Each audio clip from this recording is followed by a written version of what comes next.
Subscribe करें और bell दबाएं ताकि कोई खबर रह न जाए।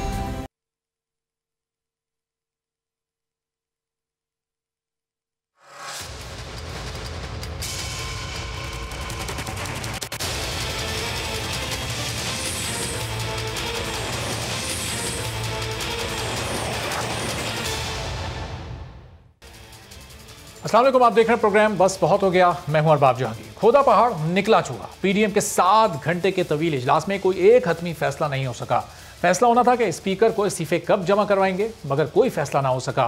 फैसला होना था कि क्या सेनेट इलेक्शन लड़ना है या नहीं, मगर यह फैसला भी ना हो सका। फैसला होना था कि लॉन्ग मार्च कब से शुरू होगा, फैसला ना हो सका। फैसला होना था कि लॉन्ग मार्च इस्लामाबाद की तरफ होगा या पिंडी की तरफ, फैसला ना हो सका। फैसला होना था कि जेल भरो तहरीक कब से शुरू की जाएगी, मगर यह फैसला भी ना हो सका।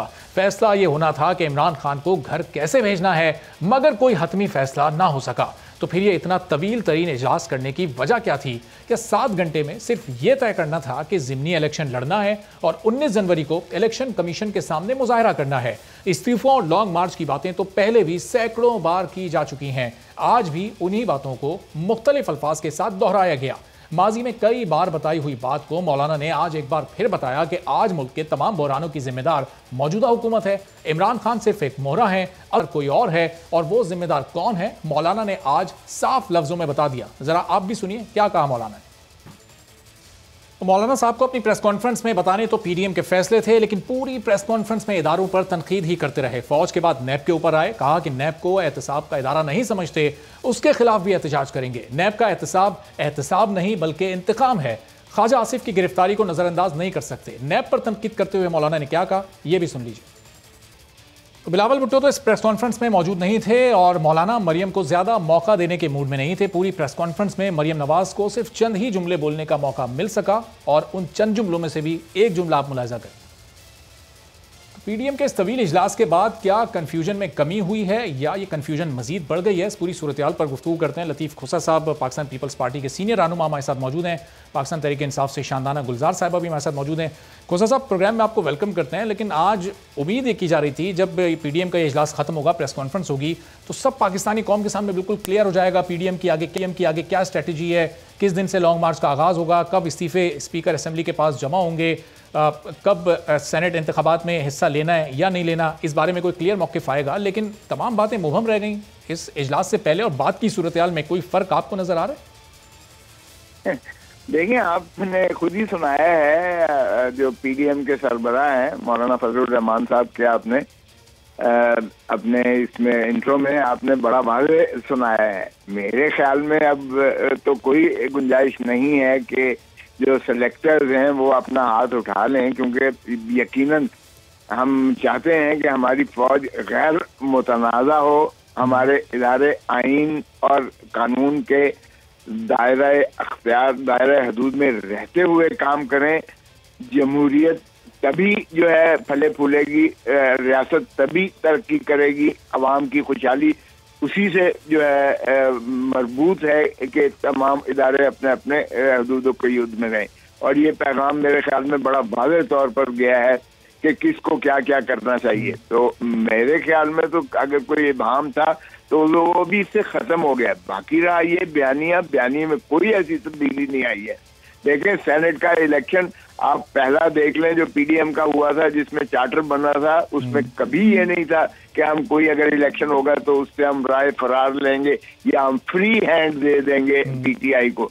हमने आज भी जो है 31 जनवरी तक उसको दिया है इमरान खान को कि आप मुस्ताफी हो जाएं, वरना उसके बाद लॉन्ग मार्च भी होगी और तमाम चीजें जो है बाकी चीजें भी होंगी। वक्त हम अपना मुतय्यन करेंगे प्रायोरिटीज किस तरीके से करनी है, लेकिन इसी तौर पर इनको फ्री हैंड नहीं देना है।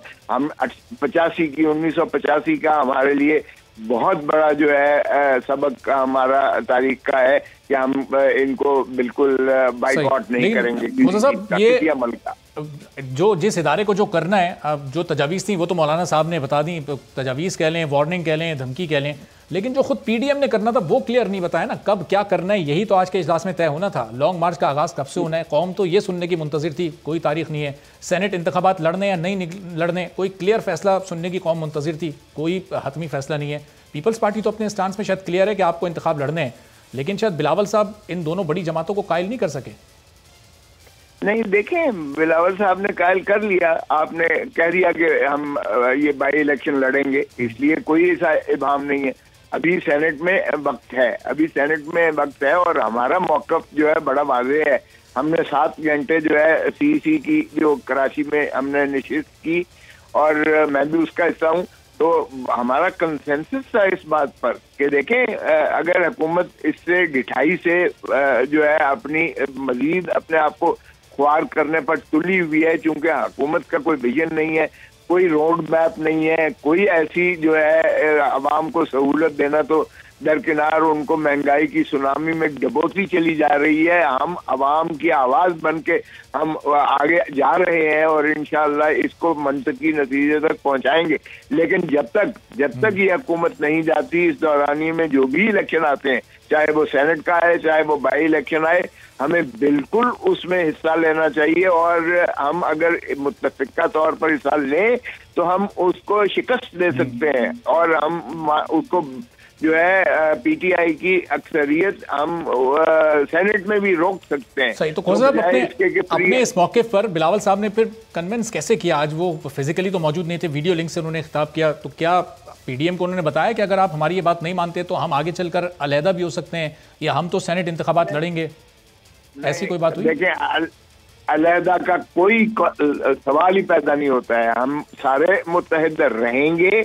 आप हमारा बयानिया या हमारे दलाइल वो यकीनन वजन रखते हैं। अगर इमरान खान नहीं जाता तो पीएमएलएन भी उसको फ्री हैंड नहीं देगी। आप ये मेरा तज्जिया समझ के ये आज लिख लें और उसके बाद आप बेशक प्रोग्राम करें। तो मैं आपको बताऊं, अर्ज करूं कि सारी जो है पीडीएम फिर इसी चीज पर मुत्तफिक होगी कि हम मिलकर सेनेट में उसको अक्सरियत लेने से रोकें और रोक सकते हैं हम, इसलिए कि जो पीटीआई के अपने जो पार्लियामेंटेरियन है वो इतने ज्यादा फ्रस्ट्रेटेड हैं, यकीन कीजिएगा। वो कहते हैं कि हम इलाके में जाते हैं तो लोग हमारे गले पड़ते हैं कि किधर गई वो नौकरियां, किधर गए वो घर, किधर गई वो साहब। वो अंदर से कुछ कहानियां ऐसे सामने आ रही थी, खबरें ऐसी आ रही थी कि पीडीएम के तमाम शुरा तो ये कह रहे हैं कि फरवरी में लॉन्ग मार्च करना ही नहीं है, मार्च में करें, मौसम बड़ा सर्द है, लोग बड़ी तादाद में नहीं आएंगे। बाहर कैफ ये 31 जनवरी को जब ये अगर मुस्ताफी नहीं होता तो ये उस वक्त फैसला होगा।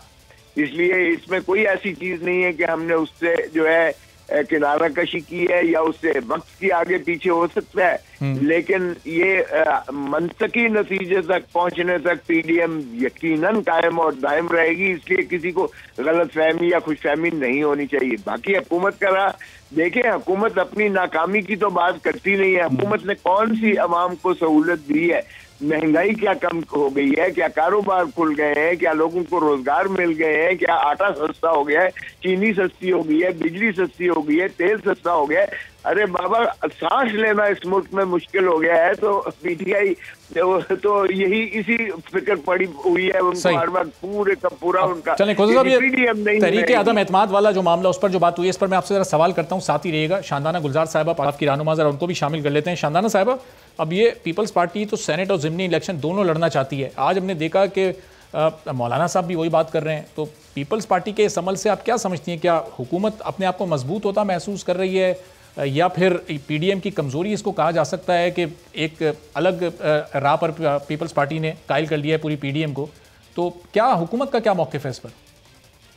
मुझे तो जी बहुत मुश्किल लगता है कि हुकूमत का इसमें कोई एनआरओ का प्लान हो। अगर आपने देखा हो मिफ्ता इस्माइल साहब का इंटरव्यू कुछ ही दिन पहले वसीम बादामी साहब को उन्होंने दिया, उन्होंने क्लियरली कह दिया कि जंग तो उनकी सिलेक्टेड से है कि सिलेक्टर से है, इस्टेब्लिशमेंट से, जिसके भी है, जो भी वो कहते हैं ना कि उनका एक मौक़िफ़ है, वोट को इज़्ज़त दो। लेकिन उन्होंने एक हैरानगी की बात की कि हमारी तो बात हो चुकी थी इस्टेब्लिशमेंट से और वो तो एनआरओ देने को तैयार थे, लेकिन खान नहीं देने को तैयार, वो मतलब इस पर डटा हुआ है। अब खान साहब के हाथ में एनआरओ हो ना हो, लेकिन वज़ीर आज़म तो है वो इस मुल्क का। तो अगर वो कहता है कि मेरी हुकूमत में आपने करप्ट लोगों की चोरी पे पर्दा नहीं डालना, तो फिर सिलेक्टर किधर गए और सिलेक्टेड किधर गया? एक कॉन्ट्रडिक्शन। दूसरी बात, मुझे तो ये लगता है, ये मेरी ज़ाती राय है, ये शायद पार्टी की राय हो ना हो, मैं हर टीवी शो पे ये कह रही हूँ कि देखें, ये कैसे हो सकता है कि जो 40 साल से एक दूसरे का खून पीने को तैयार है पार्टियां, ये कैसे हो सकता है कि जरदारी साहब अपने बेटे की जगह किसी और की बेटी को वज़ीर आज़म बना दें ताकि उसका रास्ता खुल जाए, फिर उनके बाद उनका बेटा है? या मियाँ साहब, ये कैसे हो सकता है कि मरियम, उन्होंने अपने भाई को कुर्बान कर दिया इस सियासत की गेम में, हमजा शहबाज को साइड पे कर दिया मरियम बीबी को आगे करने के लिए, अपनी पीढ़ी को आगे चलाने के लिए, तो वो बिलावल साहब को कैसे वज़ीर आज़म बनाएंगे? मुझे तो लगता है शांदाना साहब, आज मौलाना साहब ने गुफ्तगू की, ज़ाहिर है नैब को भी बड़ा इसके कि नैब सिर्फ ऑपोजिशन के लोगों पर ही कार्रवाई कर रहा है। आटे का स्कैंडल आपकी हुकूमत में सामने आया, चीनी का स्कैंडल आया, दवाओं का स्कैंडल आया और बेताशा स्कैंडल सामने आया, एक लंबी लिस्ट है, लेकिन उनमें से किसी पर नैब ने कोई एक्शन नहीं लिया, कोई कार्रवाई नहीं की गई, किसी हुकूमती शख्स को गिरफ्तार नहीं किया गया, जिस तरह ख्वाजा आसिफ को 2 रोज़ पहले गिरफ्तार किया गया है। तो इस पर भी तो हुकूमत को कहीं कोई काम करने की ज़रूरत है, नैब को कुछ हिदायत इस बारे में भी जारी करनी चाहिए। बिल्कुल आप सही फरमा रहे हैं। देखिए, ये पहला वज़ीर आज़म है या हुकूमत वक्त है जिसने अपनी ही हुकूमत पे इंक्वायरीज़ कराई हैं, चाहे वो चीनी का हो, चाहे वो आटे का हो, चाहे ये ओगरा का देख रहे हैं। ये तो सिर्फ पहला स्टेप था, ये इंक्वायरीज़। अगर आपको पता है FIA इसमें सब इस वक्त इन्वॉल्व हैं, FIA देख रही है इसको, और सज़ाएँ भी होंगी, बिल्कुल होंगी, पकड़ा भी जाएगा लोगों को। लेकिन नैब का प्रोसेस नोटोरियसली स्लो है। अल्लाह का शुक्र है मैं नैब की स्पोक्स पर्सन नहीं हूँ, लेकिन मैं आपको बता सकती हूँ कि मुझ पे भी एक दफ़ा एक इंक्वायरी आई जो फिर उसी वक्त ख़त्म कर दी गई, और उसमें एक्यूजेशन मुझ पे क्या थी कि जी मैं 21 ग्रेड की अफसर थी जो सीधी डायरेक्टली गई हूँ पॉलिटिक्स में, जो बिल्कुल झूठ था, मैंने कभी सियासत ज़िंदगी में नहीं दिया। फिर मुझ पे ये एक एक्यूजेशन थी उसी नैब के डॉक्यूमेंट में। चलिए शांदाना साहब, आपका पॉइंट इस पर आगे जरा मैं आपकी तरफ वापस भी आता हूँ, इस पर उनका पॉइंट ऑफ व्यू जान लूँ। खोसा साहब, आज इदारों को भी मौलाना साहब ने बड़ा क्रिटिसाइज़ किया, वो इस्टेब्लिशमेंट हो, नैब का इदारा हो, इलेक्शन कमीशन हो, नैब के बाहर भी एहतजाज करने का इरादा रखते हैं, एहतसाब को इंतकाम करार दे रहे हैं। मौलाना साहब को खुद बुलाया गया था, उन्होंने कहा मैं काफ़िले की सूरत में जाऊँगा। तो आपको नहीं लगता कि एहतसाब का अमल चलते रहना चाहिए? अभी आपने देखा ही होगा, सिफ्तैन खान साहब के खिलाफ भी रेफरेंस दायर हुआ, वो सूबाई वज़ीर हैं, वो तो हुकूमत उस जानिब भी नैब तो आज़ादाना कार्रवाइयाँ कर रहा है, फिर आपको क्यों शिकायत है उस पर? आज़ादाना कार्रवाइयाँ अगर करती तो अलीमा बीबी जो है वो भी अंदर होती हैं। आज़ादाना अगर करते तो BRT के भी अंदर होते, मालम जब्बा में जो है परवेज खटक साहब भी फिर अंदर होते। फिर इसी तरह अगर आप जो है ये चीनी स्कैंडल में उनके ATM भी अंदर होते, और आटा स्कैंडल में और इनके अपने जो वज़रा बैठे हैं जिनका कॉन्फ्लिक्ट ऑफ इंटरेस्ट है, LNG के 122 अरब रुपए का सीधा सीधा जो है वो टीका लगा है। अब जरा एक उनकी लंबी फहरिस्त है, अगर गिनते जाएं। देखें, जब आप एक तरफा, और ये मैं नहीं कह रहा, सुप्रीम कोर्ट ने कहा है कि ये पॉलिटिकल इंजीनियरिंग के लिए इस इदारे को इस्तेमाल किया जा रहा है, लॉप साइडेड, और ये जो है वन साइडेड जो है वेंडेटा, और ये पॉलिटिकल ये सारे केसेस बनाए जा रहे हैं। और मुझे बताएं कि कहते थे ये कि हम इतनी दौलत ले आएंगे, लूटा हुआ माल सारा लाएंगे, 2.5 साल हो गए, एक पैसा, एक ढेला ला सके हैं वापस या कोई हुआ है? एक बंदे को भी सजा इन्होंने करवाई है, वो जो मोहतरम नवाज शरीफ और मरियम की सजाएं हैं वो भी मुअत्तल कर दी हाई कोर्ट ने। और वो जरा ऑब्जर्वेशन पढ़िएगा उन्होंने कि जिस अंदाज से जब उन्होंने मुअत्तल की है तो उसमें क्या उन्होंने लिखा है अपने ऑर्डर में। 19 तारीख को जो एहतजाज करना है इलेक्शन कमीशन नैब के बाहर, क्या नैब की कार्रवाइयों को रोकने के लिए सिर्फ ये कदम उठाया जा रहा है कि नैब अपनी कार्रवाइयां अपोजिशन के खिलाफ जरा स्लो कर दे या रोक दे, सिर्फ ये मकसद है इसका? जी बिल्कुल ये मकसद नहीं है। मकसद ये है कि अक्रॉस द बोर्ड हो, रूथलेस हो और अकाउंटेबिलिटी बिल्कुल होनी चाहिए। लेकिन अगर नैब का ये रवैया है, देखें पार्लियामान ने उसे बुलाया है, सेनेट ने बुलाया है, सेनेट में चेयरमैन नैब क्यों नहीं जाता? उन्होंने कहा अपने आप एसेट्स भी बताइएगा जब इस वक्त आपके एसेट्स क्या है। अरे बाबा, सारी दुनिया से तो ट्रेल ऑफ मनी ट्रेल पूछते हो, सारी दुनिया में तो आप कहते हो कि एसेट्स बियॉन्ड मीन्स है। अपने बताने से क्यों एतराज करते हो, क्यों गुरेजा हो? क्या तुम वो मुकद्दस गाय हो? यानी एक इदारा तो पहले था अदलिया का, दूसरा फौज का था, तीसरा नैब का भी अब जो है मुकद्दस गाय हो गया कि वो भी जो है मावरा है। देखें, रियासत की अगर तारीफ देखें आइन में आर्टिकल 7 में, तो रियासत में है district assemblies, district government, provincial assemblies, provincial government, parliament और वफाक। उसमें ना अदलिया है, ना फौज है, ना कोई और इदारा है। सही। तो अच्छा, रियासत की तारीफ ये है और यही जो है मुक़्तदर है और यही जो है गवर्नेंस का ठीक है। हक रखते हैं। साहब, ये जो टेक टू डायलॉग का जो सिलसिला मोहम्मद अली दुरानी साहब की जानिब से शुरू हुआ, पहले शहबाज शरीफ साहब से मुलाकात और फिर अब कल जो मौलाना फजल रहमान साहब से हुई और आज फिर पीडीएम का फैसला जो मौलाना साहब ने पढ़कर सुनाया, उन्होंने कहा कि पीडीएम ज़िमनी इंतखाब में हिस्सा लेने जा रही है। इसका मतलब कि कहीं ये मुज़ाकरात कामयाब होने जा रहे हैं। मोहम्मद अली दुरानी साहब कल बहुत कॉन्फिडेंट थे, मौलाना साहब कह रहे थे मुज़ाकरात खारिज अज़ इम्कान है, लेकिन आहिस्ता आहिस्ता लचक पैदा हो रही है पूरी पीडीएम के स्टांस में। नहीं, मोहम्मद अली दुरानी साहब कौन है और वो किस पार्टी के सेक्रेटरी जनरल है? वो पीर पगाड़ा साहब की पार्टी के मुस्लिम लीग फंक्शनल के जो है सेक्रेटरी जनरल है। और पीर पगाड़ा साहब जो बड़े थे वो तो ओपनली कहते थे मैं एस्टैब्लिशमेंट का बंदा हूँ, और उन्हीं से आप मुज़ाकरात करना चाहते हैं हुकूमत को घर भेज? नहीं, एस्टैब्लिशमेंट जो है एनआरओ मांग रही है। देखें, ये एस्टैब्लिशमेंट, मुझे बताएं, मैं जरदारी साहब का वकील रहा, वकीलों के और 3 बच्चों के अलावा किसी और को जेल में मुलाकात की इजाजत कानूनन नहीं थी। बिलावल, बख्तावर और रासवा के अलावा और मेरे और फारूक नाइक के अलावा किसी को मुलाकात की इजाजत नहीं मिलती थी। ये दुरानी साहब कैसे जेल में जाके शहबाज शरीफ से सब दरवाजे खुलते जा रहे हैं, खुल जा समसम, और ये जो है उनका दरवाजे खुलना इंपॉर्टेंट है या वो जो पैगाम लेकर जा रहे हैं वो इंपॉर्टेंट है? उस पैगाम पर आप कितनी तवज्जो दे रहे हैं?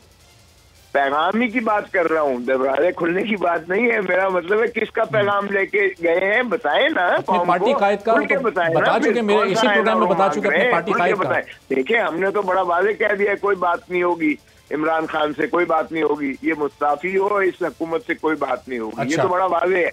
तो दरवाजे खुलने का सवाल ही पैदा नहीं होता कि कॉरिडोर के जो है ट्रैक टू डिप्लोमेसी। आप तो बड़ा वाज़ेह कह रहे हैं कि नहीं, कोई हुकूमत से मुज़ाकरात खारिज इम्कान है, कोई बात नहीं होगी। शानदाना साहिबा, क्या हुकूमत मुज़ाकरात में दिलचस्पी रखती है? मोहम्मद अली दुरानी साहब हुकूमत की तरफ से ही गए थे, गो के वो खुद तो बता चुके हैं कि मैं अपनी पार्टी की लीडरशिप के अहकामात लेकर वहाँ गया हूँ।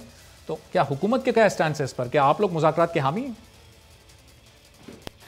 शुक्रिया जी। देखिए, मुज़ाकरात की डिमांड जो हमारे पास आई थी और आती रहती है, डिफरेंट जो लीडर्स हैं पीपल्स पार्टी के भी, PMLN के जो सीनियर लीडर्स हैं, ज़राए के मुताबिक, पार्टी के मुताबिक वो बैठकर बात करना चाहते हैं। अच्छा।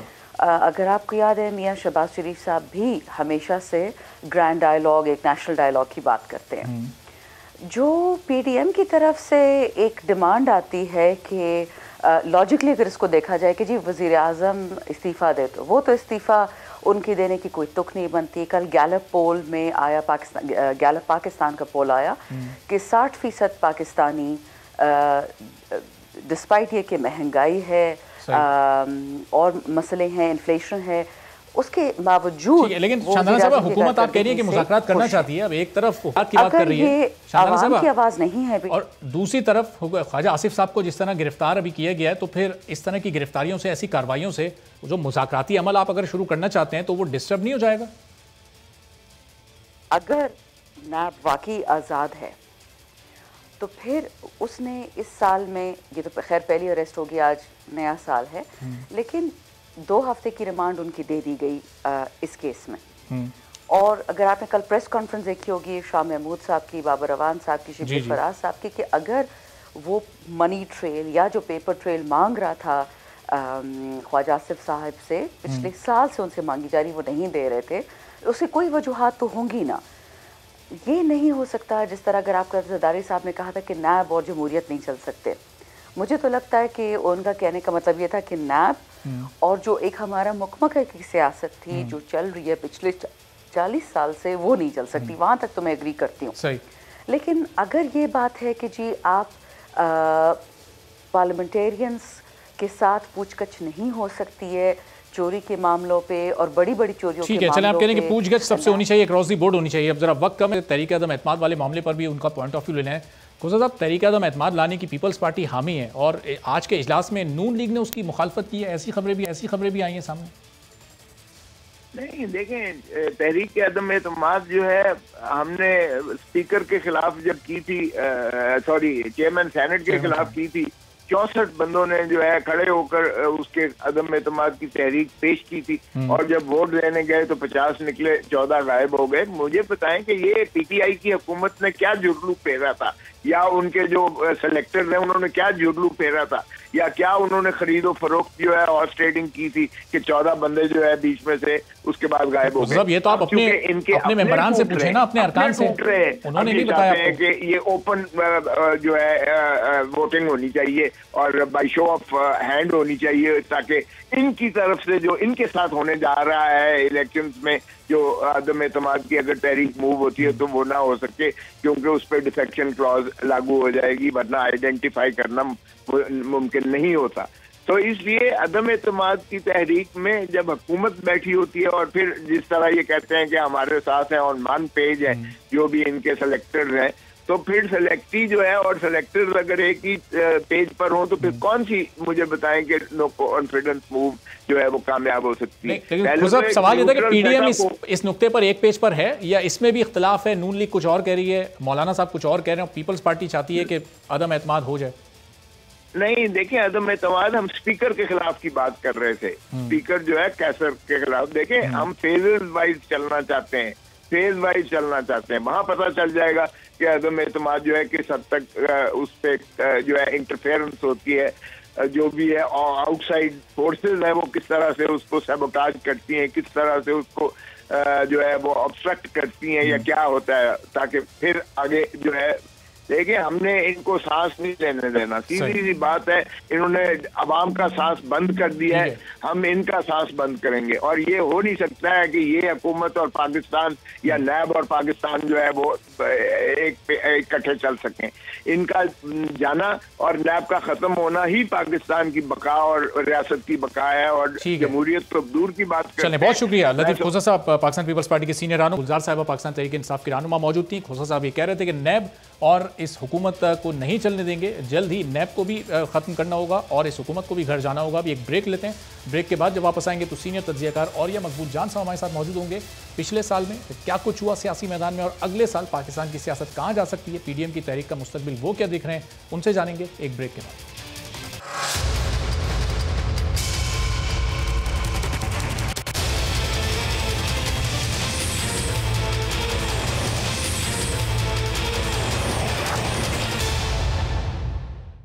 प्रोग्राम में एक बार फिर आपको खुशामदीद कहेंगे और इस नए साल का आगाज़ भी गुज़िश्ता साल के आगाज़ से कुछ मुख्तलिफ नहीं हुआ। यही वो दिन थे जब मौलाना फजल रहमान इस्लामाबाद की सड़कों पर आज़ादी मार्च के लिए निकले थे और वहाँ से वो नाकाम लौटे थे। इस साल के आखिर में पीडीएम की तहरीक चली, पीडीएम बनी और अब ये तहरीक इस वक्त जारी सारी है और हुकूमत को ये तहरीक गिराना चाहती है। लेकिन गुज़िश्ता कुछ दिनों में इनमें आपस में कुछ इख्तलाफात देखने में आए हैं और कुछ अपोजिशन की बड़ी जमातों की जानिब से कुछ मुख्तलिफ जावियों से अब चीज़ों को देखा जा रहा है। खासतौर पर पाकिस्तान पीपल्स पार्टी जो सेनेट और ज़िमनी इंतखाबात लड़ना चाहती है, लेकिन पीडीएम की दीगर जमातों का इस पर मौक़िफ़ बिल्कुल मुख्तलिफ है। तो अब पाकिस्तान की सियासत इस साल कहाँ जा सकती है और 2019 में अपोजिशन जमातों को क्या हासिल हुआ, क्या नुकसान हुआ और ख़ासतौर पर 2020 पाकिस्तानी हुकूमत के लिए और पाकिस्तान तहरीक इंसाफ के लिए कैसा हो सकता है, इस पर कुछ गुफ्तगू करते हैं। सीनियर तज्जियाकार और ये हमारे साथ मौजूद हैं। और ये सब बहुत शुक्रिया प्रोग्राम के लिए आपने वक्त निकाला।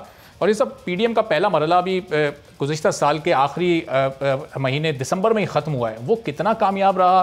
वो जो लाहौर का आखिरी जलसा हुआ था उसके बाद इस तहरीक को क्या मज़ीद मोमेंटम मिला या ये तहरीक स्लो हो गई है? क्या एक मूवमेंट के तौर पर इस तहरीक को इस वक्त हम कामयाब कह सकते हैं? क्या समझते हैं आप?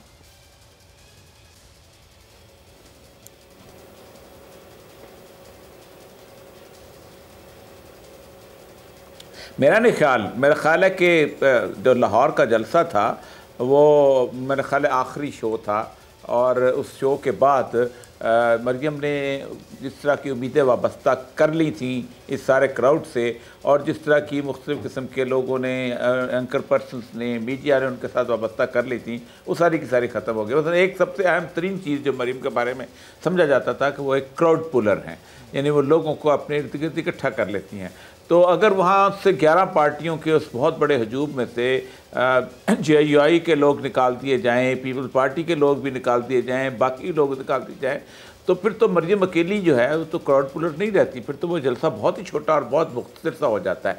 तो मेरा ख्याल है कि उन्होंने जो हाइप क्रिएट की थी और वो रैलियों से जो समझती थी कि रैली और जलसा में फ़र्क होता है, वो उनको पहली दफ़ा शायद अंदाज़ा हो गया और उनको भी अंदाज़ा हो गया और पीपल्स पार्टी को भी अंदाज़ा हो गया है कि ये ऐसी सूरत हाल नहीं है कि जो एक मूवमेंट की तरफ बदल सके, जो कि हुकूमत को तब्दील कर सके, बल्कि इस सारे सिनेरियो ने हुकूमत के हौसले को ज़्यादा मजबूत किया है और पार्टियों के अंदर जो है एक तितर बितर की सूरत। तो और ये सब गुज़िश्ता साल के आगाज़ में भी हुकूमत एक इसी तरह के एहतजाज को फेस कर रही थी। मौलाना फजलुर रहमान इस्लामाबाद की सड़कों पर थे, आज़ादी मार्च उन्होंने दिया हुआ था, उनका वो मार्च नाकाम हुआ, लेकिन तमाम ही अपोजिशन के रहनुमा ये कहते हैं कि मौलाना की जमात को जो हासिल करना था वो हासिल कर आए।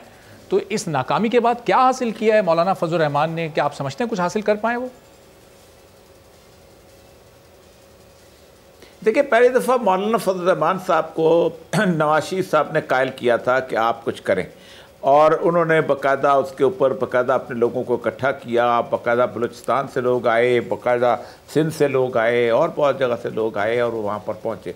और उसका जो बेसिक फ़ायदा हुआ, अहम तरीन फ़ायदा हुआ ये कि उनकी थ्रेट की वजह से नवाज शरीफ साहब की डील तय हो गई और नवाज शरीफ साहब जो थे वो अपनी बीमारी का बहाना करते हुए पाकिस्तान से बाहर चले गए और वहाँ जाके बैठ गए।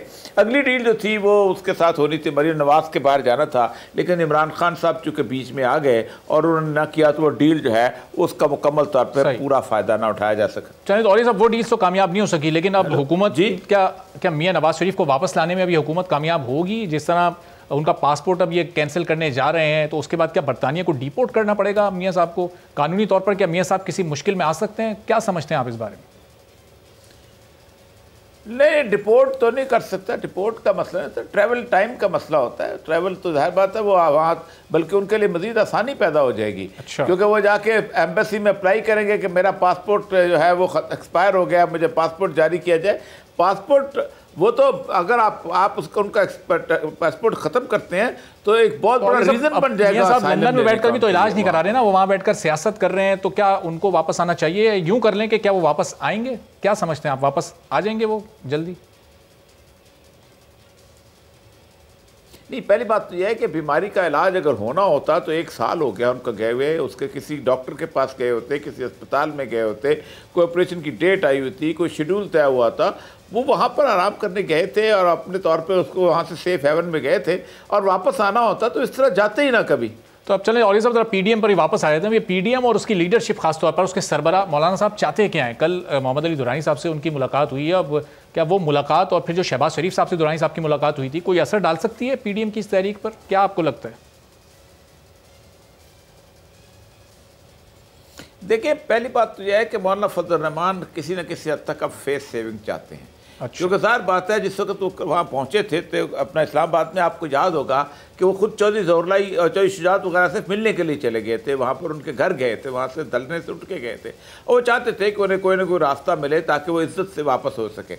अब इस वक्त अगर आज पीपल्स पार्टी इस्तीफे लेके नहीं आती और उसके साथ साथ नून लीग का भी मामला है, उनकी अपनी पार्टी का भी मसला बहुत अजीब गरीब है, तो वो चाहेंगे कि कोई ना कोई ऐसा रास्ता निकले कि जिसमें उनको कहा जाए कि जी आप हमें वक्त दे दें, हम उसको ठीक करेंगे। तो वो मोहम्मद अली दुरानी का वहाँ आना जो है वो बगैर वजह के तो नहीं, बगैर किसी मुलाकात के तो नहीं हो सकता ना, बगैर किसी कॉन्सेंट के तो नहीं हो सकता।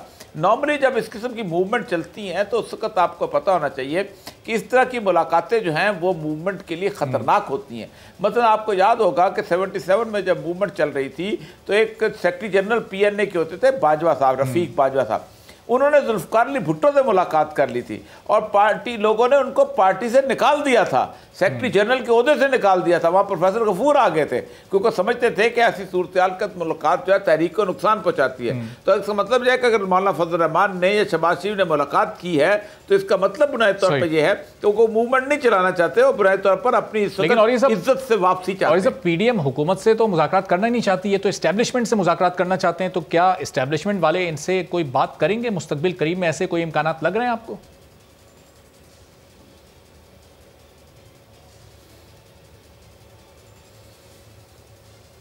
जी और ये सब नहीं, इस्टेब्लिशमेंट के सारे आदमी हैं। आप क्या समझते हैं नवाज शरीफ साहब इस्टेब्लिशमेंट के आदमी नहीं है?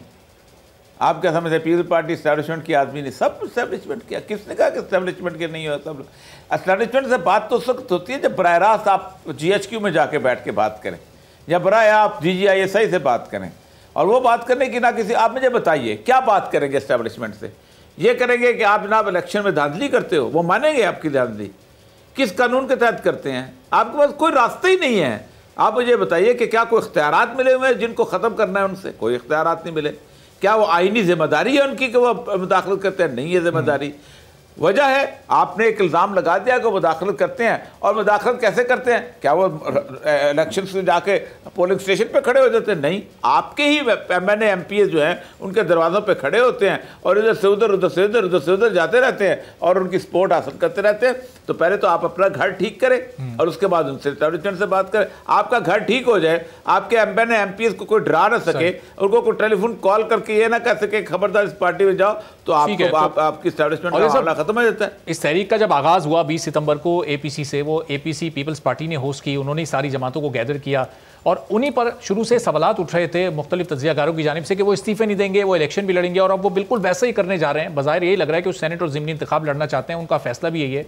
तो इस पूरी तहरीक से पीपल्स पार्टी ने फिर हासिल क्या किया है इन 3-4 माह तक? पीपल्स पार्टी ने, जरदारी साहब ने जो कुछ हासिल करना था वो कर लिया। अच्छा, इतना कुछ हासिल किया है कि आप सोच नहीं सकते कि जो नवाज शरीफ सारी ज़िंदगी जुल्फ़िकार अली भुट्टो को, उसकी बेटी को, उस इलाके को गालियां देता रहा। उसकी बेटी जो है वो फूल उठाती है और जुल्फ़िकार अली भुट्टो की कब्र पे भी डालती है, जिसकी सारी सियासत ये थी एंटी भुट्टो वोट। वो फूल भी डालती है और ये भी करती है। उसकी तकरीर के दौरान शेर का शिकारी आया जो है, उसके नारे भी लगते हैं, वहाँ बैठी खामोशी सुनती भी रहती है। सब कुछ उन्होंने जो हासिल करा था कर लिया। इससे ज़्यादा क्या हासिल कर रहे हैं? आप क्या समझते हैं कि वो मरीम, उनके यहाँ सबसे बड़ी बात ये थी कि आप हमें ये बताएं कि क्या हम मरीम नवाज के कहने के ऊपर इस्तीफा देंगे? तो इसका मतलब यह है कि लीडर तो मरीम नवाज हो गई। सही। तो और ये सब 27 दिसंबर से जो पीपल्स पार्टी का स्टांस चेंज हुआ जरदारी साहब के बयान के बाद से, क्या उससे PDM कमजोर हुई है और क्या इसको हुकूमत की जीत तस्वुर किया जा सकता है इन हालात में? क्या समझते हैं आप? नहीं, हुकूमत की जीत हो ना हो, पहली बात तो यह है कि जरदारी साहब ने अपनी पॉलिटिक्स को सिक्योर कर लिया है आइंदा अगले आने वाले वक्तों के लिए। आप देखें, उन्होंने MQM के साथ मिलकर उन्होंने कल उसका जो सेंसस का इशू वो भी उठा दिया है। तो जरदारी साहब ने कामयाब सियासत खेली है और वो खेलते चले आए हैं। आप देखें ना, उन्होंने उस चीज़ का बदला ले लिया। नवाज शरीफ साहब ने उनको तकरीर करवाई थी जब उन्होंने कहा था कि तुम सिर्फ 3 साल के लिए आते हो, हम परमानेंट आते हैं, हम ये कर देंगे, खबरदार। और आपको पता है कि उनके कहने में तकरीर की थी और अगले दिन उनका सुबह दावत थी लाहौर में, रायवंड में। तो नवाज शरीफ ने दावत कैंसिल कर दी थी। फिर जरदारी साहब जो चले गए थे मुल्क से बाहर, तो 3-4 साल वो एग्जाइल में गुजारा था, उसके वजह से इस बार भी वो पूरा बदला ले लिया। पीपल्स पार्टी इस बार भी काफी कुछ हासिल करने में कामयाब हो गई। लेकिन अब जो इमरान खान साहब की हुकूमत को गिराने की बातें PDM की जानिब से हैं, क्या ये इन हालात में अब हकीकत पसंदाना आपको लगती हैं? PDM क्या उस ट्रैक पर जा रही है कि इमरान खान की हुकूमत को गिराने में कामयाब? मेरा ख्याल है अब तो कुछ इमरान खान के मुखालफत में अब कोई चीज़ रह ही नहीं गई। आप मुझे बताएं ना, क्या इमरान खान को कौन गिराएगा? जो गिराने वाले तो वो भी उसको नहीं गिराना चाहते, तो वो भी कहते हैं हम तो एस्टैब्लिशमेंट की बात करते हैं, हम तो एस्टैब्लिशमेंट, हम तो उसको कहते हैं, तो उसको वो गिरा नहीं सकते। लेकिन और ये सब PDM का तो नारा ही माइनस इमरान खान था, इसी नारे पर ये तहरीक शुरू हुई थी। अब ये PDM खुद इख्तिलाफात का शिकार हो गई, तो इसका मतलब कि इस साल भी माइनस इमरान खान नहीं होने वाला, हुकूमत कायम रहेगी। नहीं, माइनस इमरान खान किससे बात करेंगे वो? आप क्या समझते हैं कि जनरल बाजवा आके बात करेगा? ISI बात करेगी? वो तो यही समझ, वो बात करेगी तो इनकी अपनी पोजीशन खत्म हो जाती। किससे बात कर? PDM की पूरी मूवमेंट के अंदर कोई नारा ही ऐसा नहीं जिसका कोई हल निकले। सही। तो फिर और ये सब, ये नया साल पाकिस्तान के लिए और फिर इस पाकिस्तानी हुकूमत के लिए कैसा होगा? क्या अब सुकून रहेगा सियासी तौर पर, या कोई सियासी हलचल मजीद पैदा होने वाली है? क्या देख रहे हैं आप इस अगले साल में सियासी माहौल मुल्क का? मैं तो बहुत सुकून देखता हूँ, बशर्ते कि अगर जंग ना हो जाए, क्योंकि जंग का बहुत बड़ा खतरा है। अच्छा। और जंग तो मुझे लगता है किसी जनवरी के पहले दूसरे हफ्ते में हो जाएगी। ठीक है, चलें, बहुत शुक्रिया। और ये मकबूल जान साहब हमारे साथ मौजूद थे, सीनियर तज्जियाकार, और कह रहे थे कि कोई जंग का खतरा इस वक्त भी मौजूद है, लेकिन अगर जंग नहीं हुई तो सियासी तौर पर मुल्क में मुकम्मल तौर पर सुकून रहेगा। अब सितारे इस बारे में क्या कहते हैं? नया साल शुरू हुआ है हुकूमत के लिए, और हुकूमत और अपोजिशन की अहम शख्सियात के लिए साल कैसा हो सकता है? मारूफ एस्ट्रोलॉजर सामिया खान साहब हमारे साथ एक ब्रेक के बाद मौजूद होंगी और उनसे जानेंगे कि अब 2021 में क्या होने वाला है।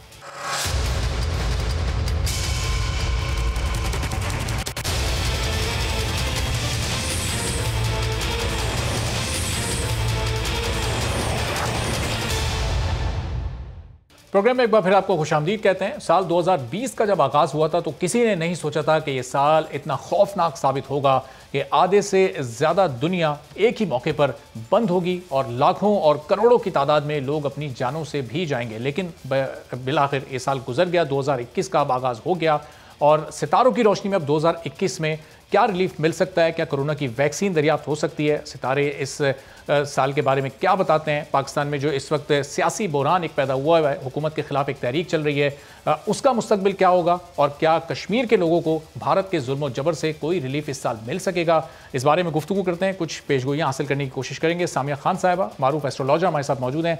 सामिया साहिबा, बहुत शुक्रिया, आपने वक्त निकाला प्रोग्राम के लिए। 2020 जिस तरह गुजरा किसी को भी इसकी तवक्को नहीं थी, इंतहाई तबाही से भरा हुआ साल था, लाखों की तादाद में लोग गए, पूरा साल लॉकडाउन लगा रहा। माजी में क्या कोई आपकी जानिब से ऐसी कोई पेशगोई की गई थी इस साल से मुताल्लिक या इस वबा से मुताल्लिक जो आपने की हो, अगर आप हमसे शेयर करना चाहें? मेरा ख्याल है कि अब तो अवाम इतनी डिजिटल और बाशऊर हो चुकी हुई है कि उनको सब कुछ याद भी रहता है और वो बेहतरीन जज कर जाते हैं चीज़ों को। जब 2020 को 2019 के एंड में ही प्रेडिक्ट करना शुरू कर दिया था और मेरे बहुत सारे साथी पैनलिस्ट को एक रोशन पाकिस्तान नज़र आता था, ज़मीन ख़जाने उगलेगी, और मैं वाहिद थी जो मैं कहती थी उस वक्त में कि अल्लाह करे ये सब सही साबित हो जाए, क्योंकि मैं भी एक पाकिस्तानी हूँ, मुहिब्बे वतन पाकिस्तानी हूँ, मेरा तो जीना मरना भी इसी मुल्क के अंदर है। लेकिन मुझे एक वॉर जोन किसी कैफियत नज़र आती थी, कर्फ्यू, एमरजेंसी। और फिर जब मैंने लाहौर की सुनसान सड़कें देखी, फौज लाहौर में देखी, लेकिन उसका नाम कोविड निकलेगा या वो पेंडेमिक होगा या इट्स बायोलॉजिकल वॉर जो कि स्टार्ट की जा चुकी हुई है, वो हालात वही थे। तो ये 2020 में अल्हम्दुलिल्लाह, वैसे तो मेरी 5 पेशगोइयाँ पूरी हुई, उनमें से एक भी कोई अच्छी नहीं थी क्योंकि खुशाइंद साल वो नहीं था। 2020 से मुतालिक जो आपने पेशगोइयाँ की थी वो काफ़ी हद तक बकौल आपके दुरुस्त भी साबित हुई कि आपको ये सब चीज़ें कर्फ्यू की सूरत में नज़र आ रही थी, गो के वबा की सूरत में नहीं थी। अब 2021 में क्या ये सूरत हाल कुछ बेहतर होगी? जैसा आपने बताया 19 दिसंबर के बाद हालात आहिस्ता आहिस्ता तब्दील हो रहे हैं, क्या तब्दीली होने जा रही है और इस पूरी सूरत हाल को मजमूई तौर पर आप कैसे देख रही हैं? क्या क्या बेहतरी आ सकती है इस सूरत हाल?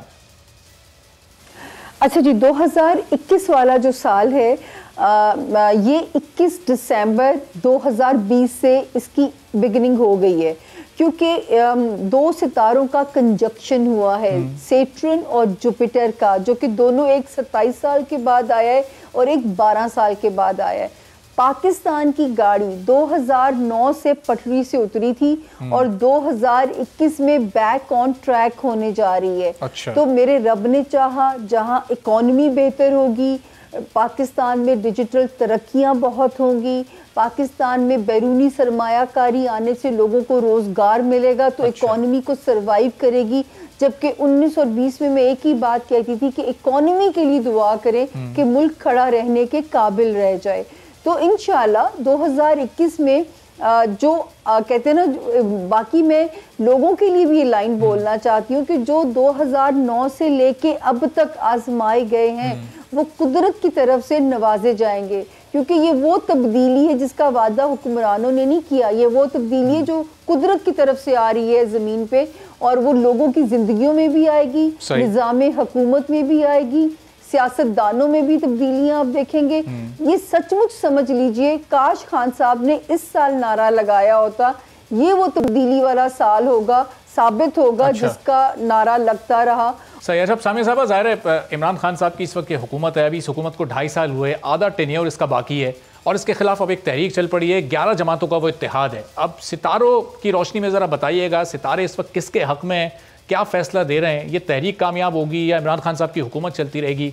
पाकिस्तान की सियासत में अब आगे होने क्या वाला है, किसका दौर आगे आ रहा है? जो कि पिछले सवाल में आपने कुछ किसी हद तक इसका जवाब भी दिया, लेकिन सियासी माहौल पाकिस्तान में आगे क्या बनता देख रही हैं आप सितारों के? अच्छा देखिए, जब खान साहब ने ओथ लिया था ना, तो मैं तब भी रिपीटेडली ये बात कहती थी कि सिर्फ ओथ लेने के बाद से खान साहब का honeymoon period will be over. और 2019-2020 ये पुल सरात का सफर होगा, वजारत का जो दौर होगा खान साहब का। खान साहब के बारे में मेरी हमेशा ये पेशगोई रही कि एज ऑपोजिशन लीडर जिस तरह अपने आप को मनवाया है, अल्लाह करे कि कुदरत उन्हें चांस दे।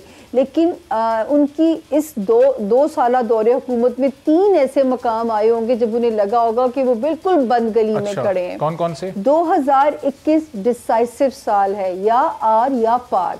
तो इनको अपने पत्ते बड़े वाइजली प्ले करने चाहिए, अपने कार्ड्स बड़े वाइजली प्ले करने चाहिए। ये ना कि दुश्मन को अंडर एस्टिमेट ना करें, क्योंकि ये तब्दीली का साल मुझे निज़ाम हुकूमत में भी तब्दीली की इंडिकेशन देता है। हो सकता है कोई सदारती निज़ाम इंट्रोड्यूस हो जाए, कोई टेक्नोक्रेट सेटअप आ जाए, कोई नेशनल गवर्नमेंट टाइप सेटअप आ जाए। लेकिन एक चीज़ जो होगी, वो जो भी फैसला होगा, एक तो अवाम का अपने इदारों पे एतमाद बढ़ेगा, और दूसरा पाकिस्तान की तरक्की के लिए अब सोचा जाएगा। हमारी जो है, हो सकता है कि मतलब जैसे इस वक्त वजीर आज़म का अपना जायचा भी सॉलिड है, बाजवा साहब का सितारा बहुत सॉलिड जा रहा है, क्योंकि जो जुपिटर और सेट्रन लेके पैदा हुए हैं इस साल, वो दबंग मूड में नजर आते हैं। तो हो सकता है वो कोई ऐसा थिंक टैंक बना दे जो कि पाकिस्तान आवाम की रिलीफ के लिए कोई कोशिशें ऐसी करे। बहरहाल हमें तो अपने रिलीफ से जो है वो सरोकार है, लेकिन खान साहब के ऊपर अभी भी मैं ये कहूँगी कि वो PDM की वजह से उनको खतरा होता है, या खुदा ना करे कोई और बैरूनी खतरात की वजह से फैसला लिया जाता है। मैं अगर बहुत भी सोचूं, मैं गलत भी हो सकती हूँ, डिस्क्लेमर दे रही हूँ कि ये इल्मी बात है, ये कोई मैं किसी मुफाद, मेरा कोई सियासी वाबस्तगी किसी पार्टी से नहीं है।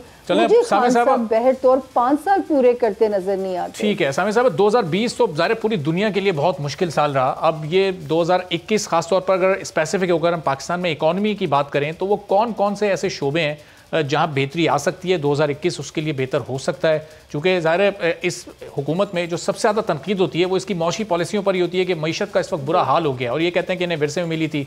तो कौन कौन से मौशी चैलेंजेस इस साल हल हो सकते हैं? अच्छी लग रही है कि पाकिस्तान का रकबा बढ़ने जा रहा है। इसमें कोई बईद अज़ इम्कान इसको नहीं कहा जा सकता कि कश्मीर का फैसला भी हल होने की तरफ चल पड़ेगा। इसमें जो लोग कंस्ट्रक्शन, ज़मीन के काम में इन्वॉल्व हैं, या किसी भी ऐसे काम में इन्वॉल्व हैं जिसमें ज़मीन का काम है, उनको बहुत तरक्की मिल सकती है। IT से रिलेटेड मीडिया चैनल्स, मीडिया मालिकान की तरक्कियों का साल है।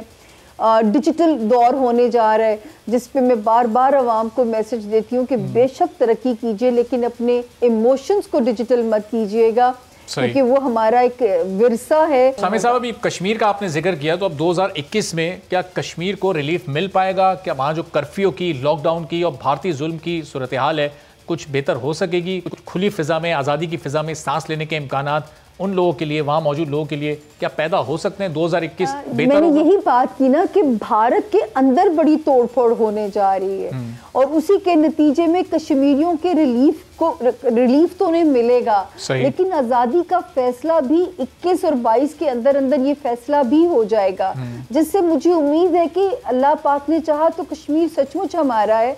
और वो क्योंकि पाकिस्तान का वो जो ख्वाब देखते थे कि वो पाकिस्तान को तोड़ देंगे, जैसे बलूचिस्तान का सपना देखते थे, ये तो उनके अपने मुल्क के अंदर तोड़फोड़ होने जा रही है।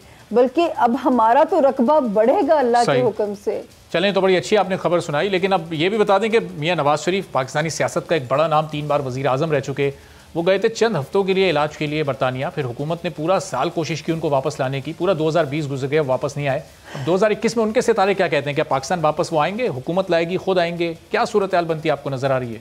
अच्छा देखिए, ये तो बाद में आज खबर आई है, क्योंकि हम पिछले 10 दिन से न्यू ईयर के शोज़ में रिकॉर्ड करा रही हूँ, और मैं बार बार एक ही बात कह रही हूँ कि 2021 में मुझे उनकी वापसी का चांस नहीं लगता। अच्छा। इनके 3rd टाइम वजीर आज़म बनने की पेशगोई मैंने मुशर्रफ साहब के दौर में की थी, जब ये जद्दा में जिला वतन थे।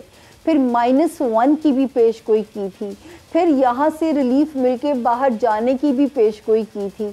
लेकिन मुझे 2021 में मेरा उन्हें मशवरा भी है, और मेरा ख्याल है वो शायद खुद भी, उनको हालात ऐसे हों कि 2021 में उनकी वतन वापसी नहीं है, लेकिन वो बुरे वक्त से निकल चुके हैं, ना उनकी इस वक्त सेहत को कोई खतरा है, और अपनी पार्टी को पीछे वही स्ट्रॉन्ग करते हुए नजर आ रहे हैं। ठीक है, चलें, 2021 में मियां साहब की वापसी के कोई इम्कानात आप नहीं देख रही, लेकिन जब मियां साहब गए उससे पहले वो पाकिस्तान में गिरफ्तार थे, तो अब जो दीगर अपोजिशन रहनुमा मौलाना फजल रहमान, आसिफ अली जरदारी, मरियम नवाज, क्या इनमें से कोई 2021 में आपको गिरफ्तार होता हुआ सलाखों के पीछे जाता हुआ दिखाई दे रहा है, या फिर ये कामयाबी से अपनी तहरीक चलाते रहेंगे? क्या पेश गोई है इनके बारे में? मुझे जहाँ तक, पहले मैं मौलाना साहब से बात शुरू करूंगी, क्योंकि जो मेरे पास उनकी इंफॉर्मेशन है उसके हिसाब से, क्योंकि मैं तो तारीख़ पैदाइश के ऊपर मेरा इल्म बेस्ड और एक मोटी सारी फाइल है जिसमें सबके जायचे हैं। मुझे तो मौलाना साहब बल्कि बेनिफिशरी नज़र आते हैं 21 में। मुझे कोई कोर्ट कचहरी उन पे नज़र नहीं आ रहा।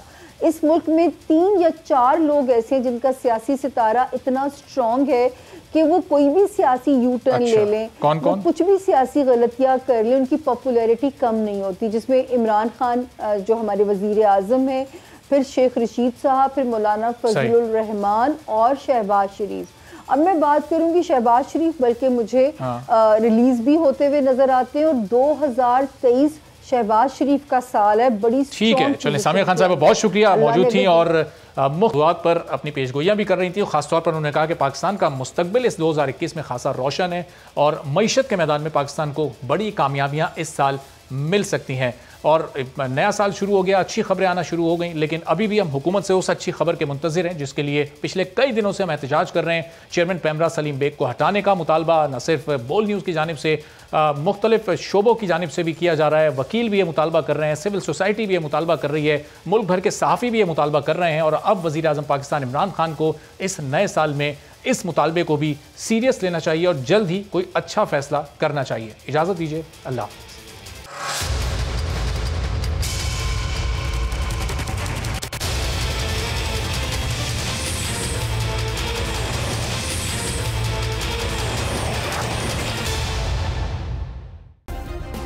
सब्सक्राइब करें और बेल दबाएं ताकि कोई खबर रह न जाए।